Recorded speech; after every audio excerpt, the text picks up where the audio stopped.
Est-ce que ChatGPT en recherche qualitative peut remplacer les entretiens humains? Les amis, imaginez, vous êtes en train de réaliser une étude qualitative en santé publique et vous avez, par exemple, des soucis par rapport à comment est-ce que vous allez faire pour planifier, comment est-ce que vous allez faire pour réaliser, retranscrire les dizaines, les vingtaines, voire les trentaines d'entretiens que vous avez reçus. Et imaginez que vous puissiez simplement échanger avec un outil d'intelligence artificielle, par exemple, pour recueillir des données pertinentes, des données qualitatives pertinentes. Et cette perspective est déjà possible, en effet, avec ChatGPT. Mais est-ce que c'est réaliste? Est-ce que c'est fiable? Et surtout, si vous suivez cette chaîne, vous savez, la prochaine question que je vais poser, est-ce que c'est éthique?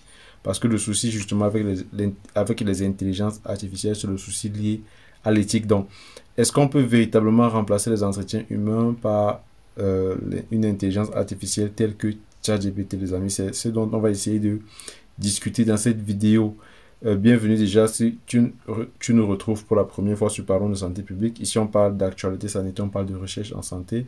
Et on fait aussi beaucoup de vidéos sur voilà, comment est-ce que vous pouvez faire votre recherche, votre mémoire en santé publique.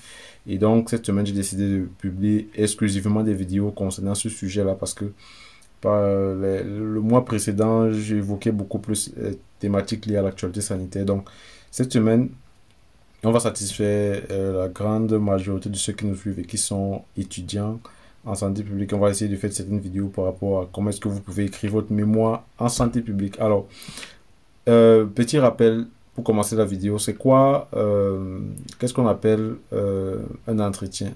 Avant d'aller plus loin et comprendre et voir si on peut utiliser l'intelligence artificielle, il faut savoir qu'un entretien qualitatif, c'est une conversation qui peut être structurée, qui peut être semi-structurée, ok? Et qui vise à comprendre les expériences des gens, les perceptions, le vécu, les idées, les opinions, les croyances sur un sujet donné. Donc, c'est une activité de recherche donc, qui va apporter de la profondeur d'informations à obtenir donc par des entretiens qu'on va mener avec des gens. Donc, on va mettre en place des questionnaires qui sont qualitatifs, des guides d'entretien, ok, où on va essayer de discuter avec des gens. Et donc, avec l'enquête quantitative, on ne peut pas obtenir ce genre de données. Donc, c'est un peu ça, c'est ce qu'on appelle donc un entretien qualitatif. Maintenant, est-ce que ChatGPT peut être intéressant pour faire ce travail-là? Essayons déjà de voir c'est quoi ChatGPT. Je pense que vous, ici, vous êtes très curieux, vous savez déjà c'est quoi ChatGPT, mais au cas où il y en a qui ne savent pas, ChatGPT c'est une intelligence artificielle développée par OpenAI. Ok, on a fait beaucoup de vidéos déjà dessus là sur cette chaîne. Et c'est un modèle de langage qui est entraîné à analyser des milliards de données textuelles. Donc, c'est-à-dire c'est capable d'interagir avec un homme tel qu'un autre homme, comprendre les contextes, produire des réponses spontanées. Donc, en recherche qualitative, ça peut être utilisé par exemple pour simuler les réponses d'un participant, ok, pour essayer de deviner ou alors de narrer des scénarios probables qu'on souhaite lui fournir, ok, donc il peut décider de créer des scénarios, ok, il peut décider de créer des idées, voilà, de se substituer littéralement à un humain. Donc, vous pouvez formuler clairement une situation dans laquelle vous posez une question, par exemple, quelles sont vos perceptions concernant la vaccination Covid? Et ChatGPT va répondre à cette question-là en vous donnant donc sa perception par rapport à la vaccination Covid. ChatGPT peut donc répondre en simulant donc une réponse humaine. Donc, c'est là donc toute la problématique de cette vidéo que je fais avec vous parce que j'imagine qu'il y a beaucoup qui écrivent le mémoire et qui souhaitent utiliser ChatGPT pour ce travail-là. Donc, quels peuvent être les avantages de l'utilisation de ChatGPT pour la recherche qualitative? Déjà, c'est le gain de temps, le gain de temps énorme.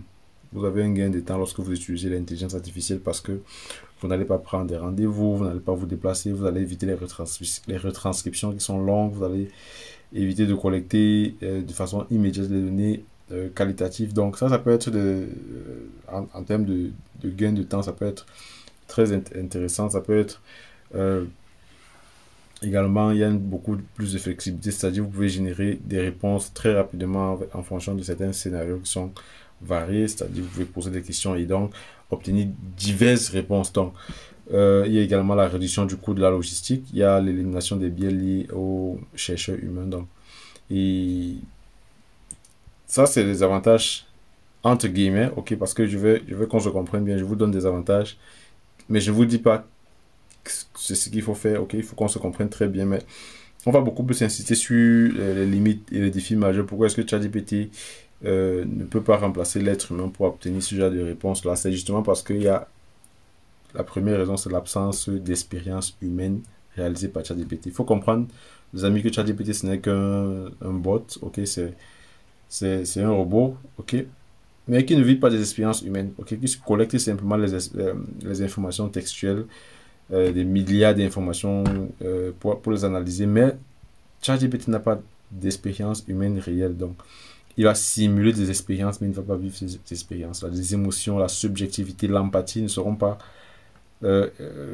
collectées dans le cadre de votre étude. La deuxième raison, c'est par exemple le problème d'éthique et d'authenticité de vos données, c'est-à-dire l'utilisation de l'intelligence artificielle sans contrôle éthique vraiment strict peut véritablement poser un problème de crédibilité scientifique, parce que nous, on veut, par exemple, obtenir des informations qui proviennent des humains, mais en utilisant des informations provenant de l'intelligence artificielle, ça pose véritablement un problème lié à la fausseté des données qualitatives, donc au problème lié à la crédibilité scientifique, parce qu'on ne pourra plus véritablement avoir une information basée sur l'expérience pratique. Donc, il y a donc un manque également de validation externe, c'est-à-dire vous n'avez pas la possibilité de valider vos données par un être humain. Et là, ça pose véritablement problème. Donc, qu'est-ce que je vous conseille par rapport à l'utilisation de ChatGPT pour votre recherche qualitative? Vous pouvez utiliser ChatGPT non pas pour simuler des réponses, ok? Et ça, je vous le déconseille vivement parce que ça ne fait pas preuve de sérieux et de professionnalisme si vous faites cela. Mais vous pouvez utiliser cela par exemple pour préparer vos guides d'entretien, ok, pour essayer de tester vos outils de collecte, ok. Vous pouvez,